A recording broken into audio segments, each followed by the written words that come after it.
लगा भाई हम कहीं गलत पते पे तो नहीं आ गए। पूछा भाई तुम कैसे? अरे भैया देखो यहाँ जो मरने वाला ब्राह्मण है ना वो नारायण नारायण कह रहा है, इसलिए हम विमान लेकर के आ गए। फिर यमदूतों ने कहा रे महाराज वो तुम्हारे नारायण को नहीं बुला रहा है, उसके बेटे को बुला रहा है। असल में क्या है, उसके बेटे का नाम नारायण है। पार्षदों ने कहा भैया भले बुला बेटे को रहा है पर नाम तो नारायण का ही ले रहा है, चाहे बेटे को बुलाए लेकिन नाम भगवान का ले रहा है ना, इसलिए ये सीधे बैकुंठ जाएगा। और अजामिल पार्षदों की और यमदूतों की बात को खाट पर पड़े पड़े सुन रहा था, और जैसे ही सुना आज अजामिल को वैराग्य हो गया, आंखों से अश्रु बहने लगे। बताओ ये भगवान नाम का क्या प्रभाव है जो मुझ जैसे पापी के लिए भगवान ने विमान भेज दिया, जिसने जीवन भर पाप किया। और ऐसा वैराग्य हुआ अजामिल को, उठा खाट से और घर परिवार छोड़कर सीधे गंगा जी चला गया। हरिद्वार पहुंचा, गंगा जी में स्नान किया और गंगा तट पर बैठ करके ध्यान लगा करके नारायण नारायण नारायण जाप करने लगा। इधर भगवान के पार्षद और यमदूत आपस में लड़ रहे हैं, एक कह रहा है कि नरक जाएगा, दूसरे कह रहे हैं बैकुंठ जाएगा। और वहां हरिद्वार में नारायण कहा और अजामिल के प्राण निकल गए। जैसे ही प्राण निकले भगवान के पार्षदों ने उसको बिठाया और विमान पर बैठा करके सीधे बैकुंठ लेकर के चले गए।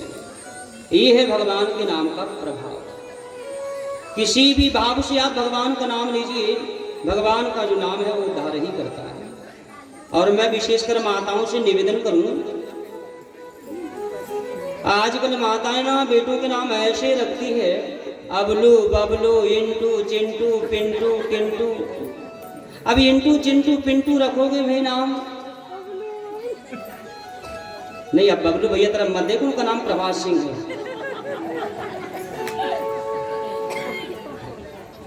देखिए अब ऐसे अबलू डबलू चिंटू पिंटू नाम रखोगे भाई, और दो के अब देखो अंतिम समय बेटा बेटी ही याद आते हैं।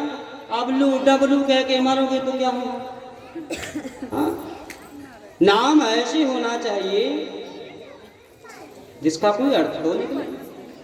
नाम ऐसे हो कि अंतिम समय मुख से अगर निकला भी तो उद्धार तो हो।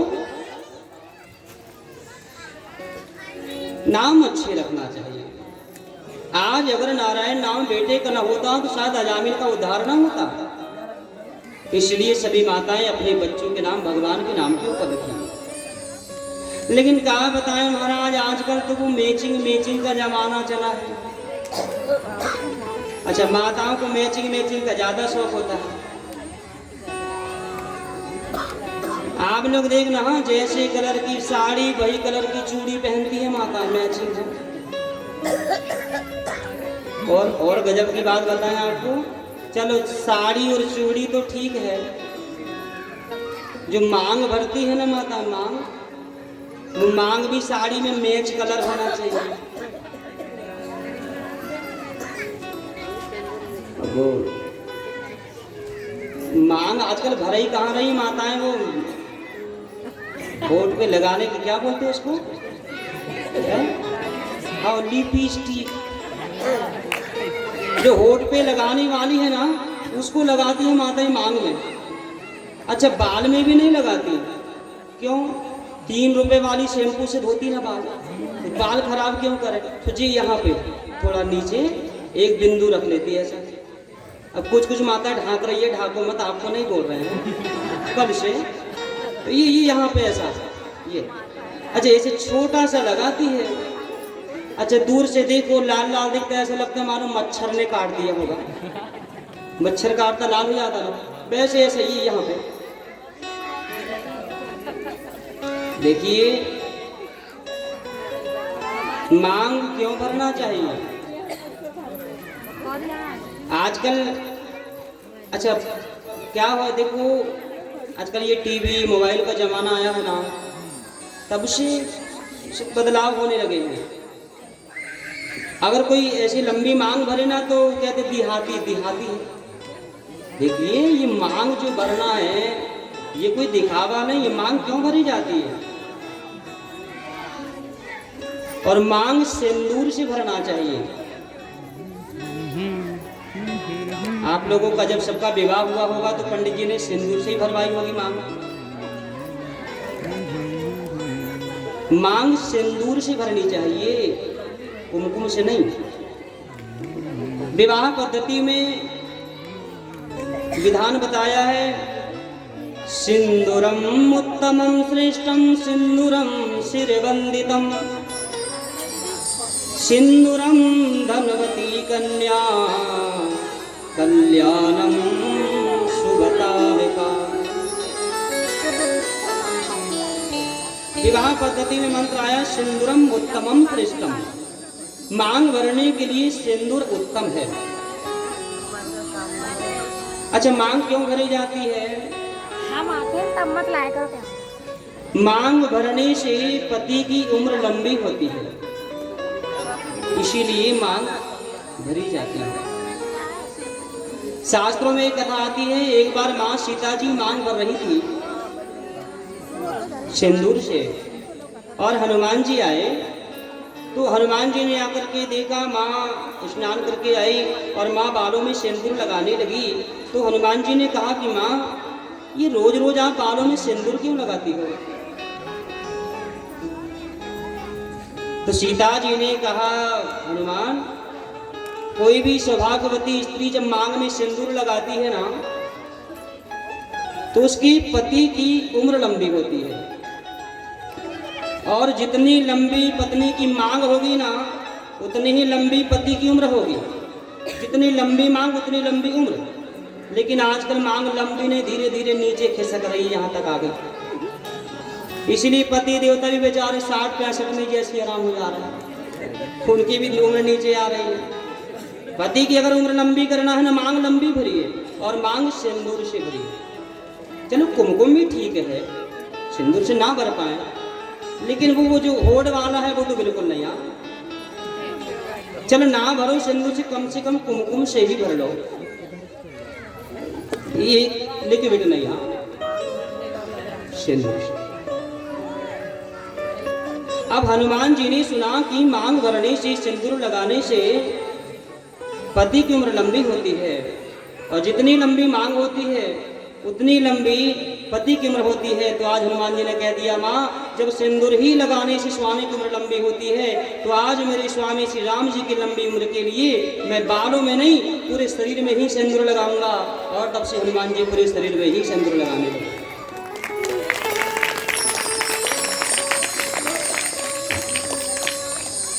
सिंदूर लगाने से पति की उम्र लंबी होती है, इसलिए हनुमान जी पूरे शरीर में सिंदूर लगाते हैं। तो मैं निवेदन करूं, मांग पर आप जरा विचार करिएगा। और चलो शादी ब्याह पार्टी तो ठीक है, लेकिन अब घर में भी अगर ऐसा ना हो, कोई लगे लोग इतना ही कहेंगे देहाती है बस, और है तो है, उसमें क्या रखा है। लेकिन हमारी संस्कृति, हमारी सभ्यता बनी रहनी चाहिए।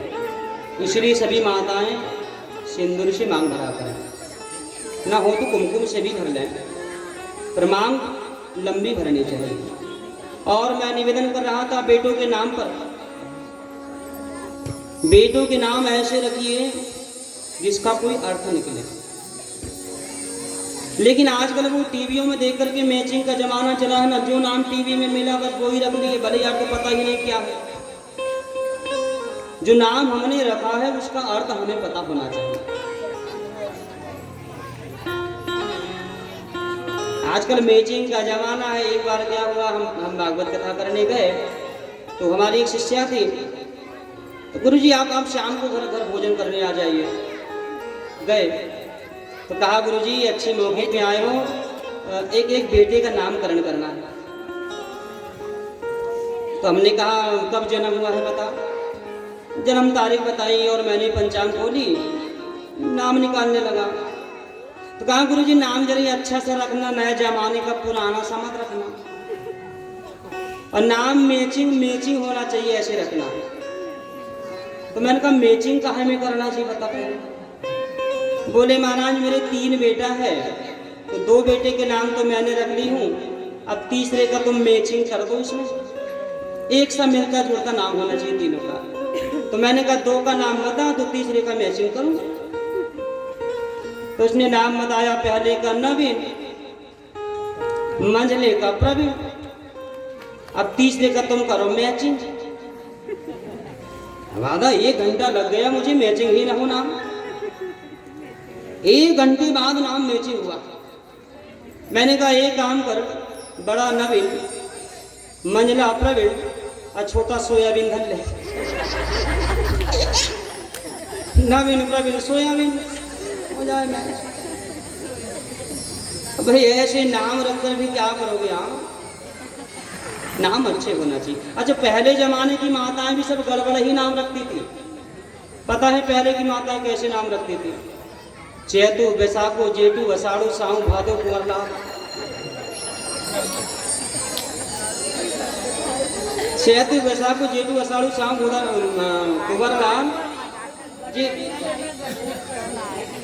अब अपने गांव में पूरे ही है।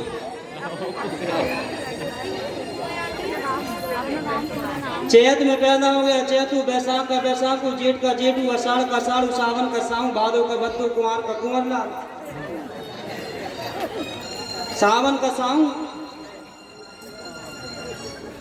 तो अब ऐसे ऐसे नाम थोड़ा ऐसे होना चाहिए, कुछ अर्थ निकले। हाँ, आज दामिन का उद्धार हुआ है तो केवल नारायण नाम के कारण।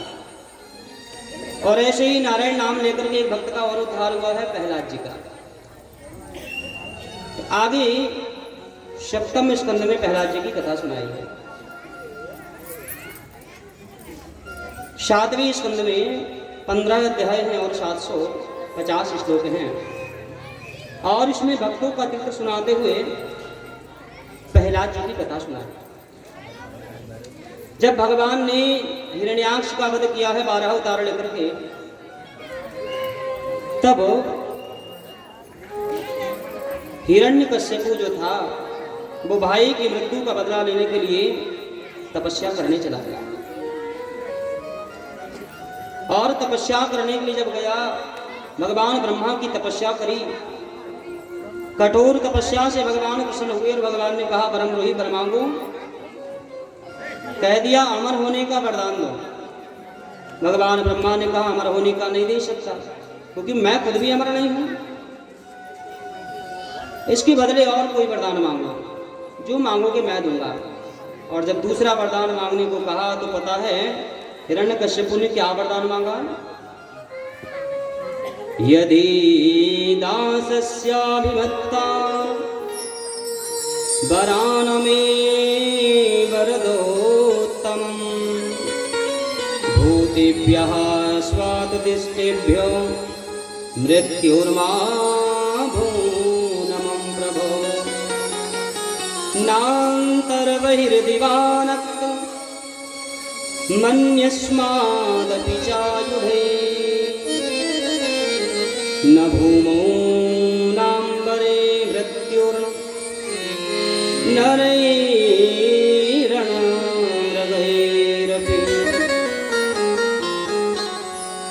वरदान मांगा है ना पृथ्वी पर मरूं, ना आकाश में मरूं,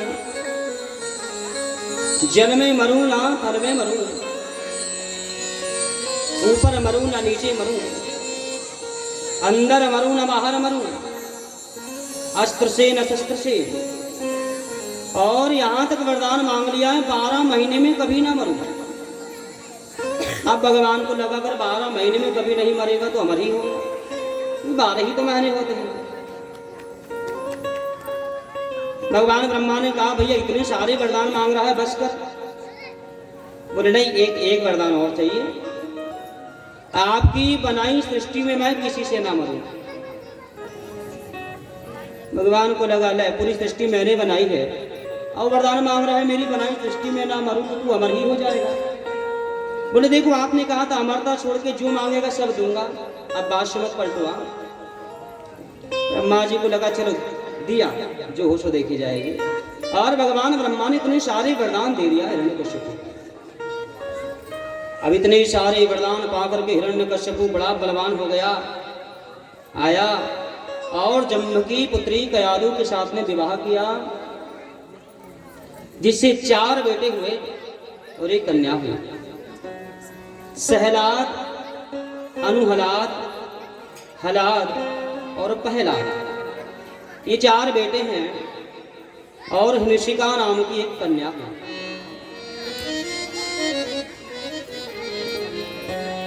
हिरण्यकश्यपु जो है दैत्य है, और नगर में ढिंढोरा करवा दिया कि आज से कोई भी भगवान का नाम नहीं लेगा, सबका भगवान मैं हूं, जिसको सेवा करनी है, जिसको भजन करना है, मेरे नाम का करे। और हिरण्यकश्यपु के डर से यज्ञ जप तप सब बंद हो गए। पृथ्वी पर पाप का इतना भार बढ़ने लगा, सारे देवता घबराए, भगवान नारायण की शरण में पहुंचे हैं। और भगवान नारायण ने कहा कुछ समय इंतजार करना होगा। हिरण्यकश्यपु के घर ही मेरा एक भक्त जन्म लेगा, नाम होगा प्रहलाद। और प्रहलाद की रक्षा के लिए मैं अवतार लेकर के और आप लोगों की सबकी रक्षा करूंगा। वापिस देवता लोग आए हैं और धीरे धीरे धीरे समय बीतने लगा।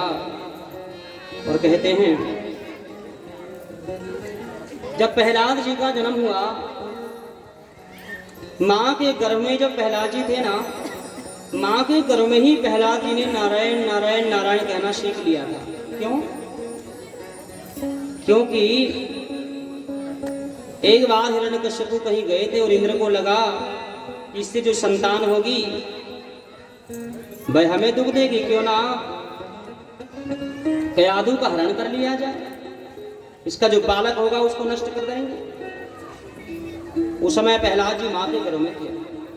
तब नारद जी ने कहा अरे देवताओं, इसका जो बालक है ना, यही तो तुम्हारे शत्रु उद्धार का कारण बनेगा। यही सब हिरण्यकश्यपु को मारने के लिए जो बालक है, यही बालक हमें काम आएगा। ये भगवान का भक्त है, आप छोड़ दीजिए। तब कयादू कुछ दिन तक नारद जी के आश्रम पे रही। और नारद जी नारायण नारायण नाम जब करते थे तो माँ के घर में ही प्रहलाद जी ने नारायण नाम लेना सीख लिया था। और जब जन्म हुआ, जन्म से ही मन प्रहलाद जी नारायण नारायण नारायण यही नाम जब करते हैं। 5 वर्ष की जब अवस्था हुई, विद्या अध्ययन करने के लिए शुक्राचार्य जी के जो 2 पुत्र थे, संडामर ऋषि के यहाँ पढ़ने पहुंचाया गया। और संडामर के गुरु जी मायावी विद्या सिखा रहे हैं, लेकिन प्रहलाद जी कुछ भी नहीं, बस पूरी कॉपी में नारायण नारायण नारायण नाम लिख देते हैं। बहुत डांट लगाते हैं गुरु जी, लेकिन प्रहलाद जी नारायण के ऐसे भक्त हैं, केवल नारायण के सिवा उनको कुछ दिखाई ही नहीं देता। 24 घंटे बस नारायण नारायण। एक बार तो सभी राक्षस बालकों को भी पढ़ाने लगे। कौमार आचरेत प्राज्ञो धर्मान भगवता दुर्लभम मानुषो जन्म तदप्या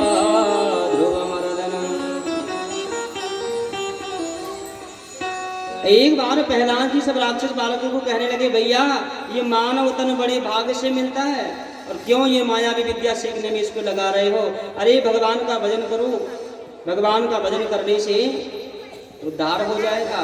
और जीवन का यही तो सार है कि किसी भी प्रकार हम भगवान के धाम की प्राप्ति कर लें। ये मायावी विद्या सीख कर क्या करोगे? लोगों को मारोगे, पीटोगे, यही करोगे बस। इसीलिए इस मनुष्य जीवन का सदुपयोग कर लो, भगवान नाम स्मरण कर लो। और सारे बालक प्रहलाद जी की बात में आकर के नाचने लगे। गुरु जी ने देखा अभी तक तो एक ही था भगवान का भक्त, अब ये सबको बना दिया। पत्र लिखा गुरु जी ने, राजन तुम्हारा जो बेटा है ये पढ़ने लायक नहीं है, ये तो बालकों को भी बिगाड़ देगा, ले जाओ इसको यहाँ से।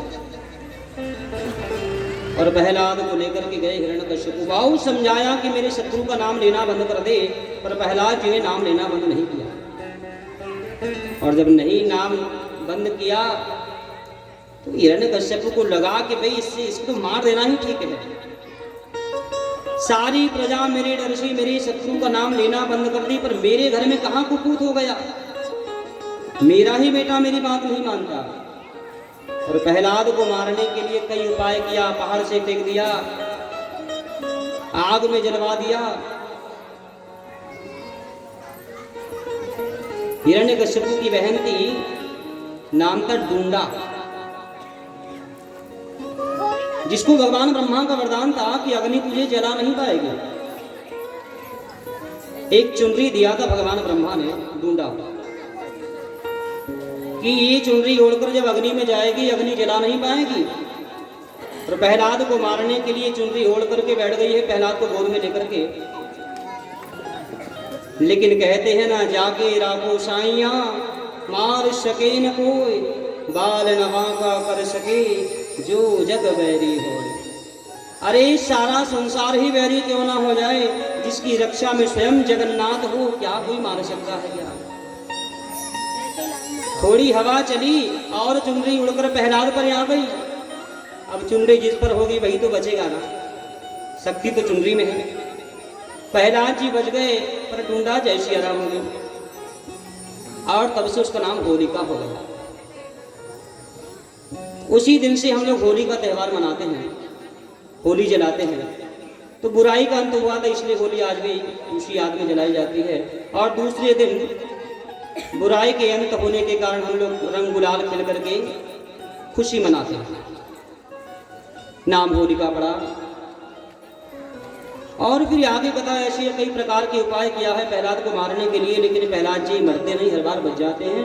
एक दिन नाराज होकर के हिरण्यकश्यपु ने कहा, बता तेरा भगवान कहाँ है, आज तेरे भगवान को ही पहले मारूंगा फिर तुझे मारूंगा। और जैसे ही कहा तेरा भगवान कहाँ है, प्रहलाद जी मुस्कुरा दिए। और प्रहलाद जी ने कहा, पिताजी आप प्रश्न उल्टा पूछ रहे हो। बोले प्रश्न उल्टा? बोले हाँ पिताजी, आप ये पूछ रहे हो कि भगवान कहाँ है। अरे ये पूछिए भगवान कहाँ नहीं है। बोले हर जगह भगवान है। हरि व्यापक सर्वत्र समाना, प्रेमत प्रगट होहि मैं जाना। हरि व्यापक सर्वत्र समाना, प्रेमत प्रगट होहि मैं जाना। हरि व्यापक सर्वत्र समाना, प्रेमत प्रगट होहि मैं जाना। हरि व्यापक सर्वत्र समाना, प्रेमत प्रगट होहि मैं जाना। श्री राम जय राम जय जय राम, श्री राम जय राम जय जय राम।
हरि व्यापक सर्वत्र समान। प्रहलाद जी ने कहा पिताजी भगवान तो हर जगह है, ऐसी कोई जगह नहीं जहां भगवान न हो।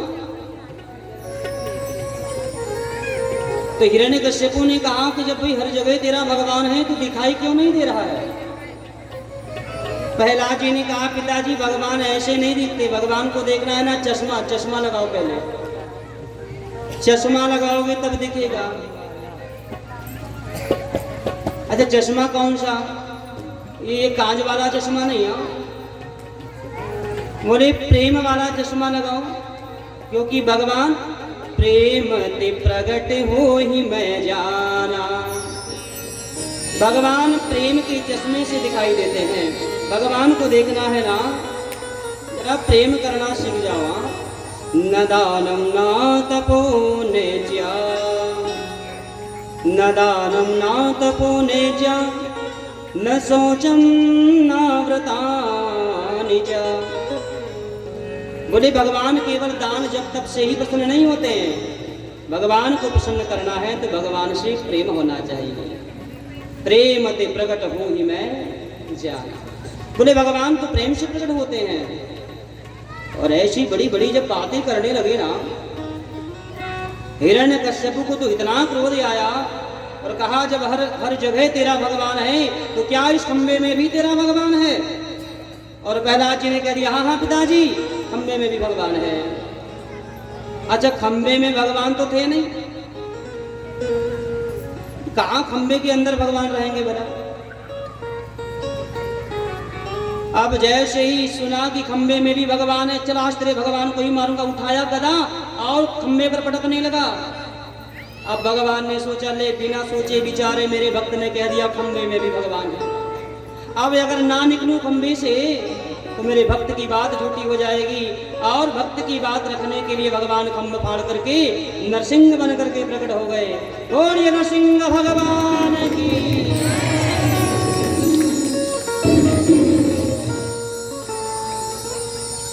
भक्त की बात को रखने के लिए भगवान नरसिंह बनकर के प्रकट आज हुए हैं।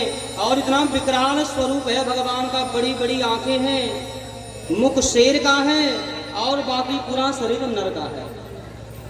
आधे नर और आधे सिंह, बड़े बड़े नाखून हैं। और इतने क्रोध में भगवान नरसिंह आज भागे हैं हिरण्यकश्यपु की ओर। भगवान को देख करके तो हिरण्यकश्यपु घबरा गया, कांपने लगा और भगवान से जान बचा करके भागने लगा। और भगवान ने पकड़ा है बालों को और घसीटते हुए भगवान बीच दहली के ऊपर लेकर के आए।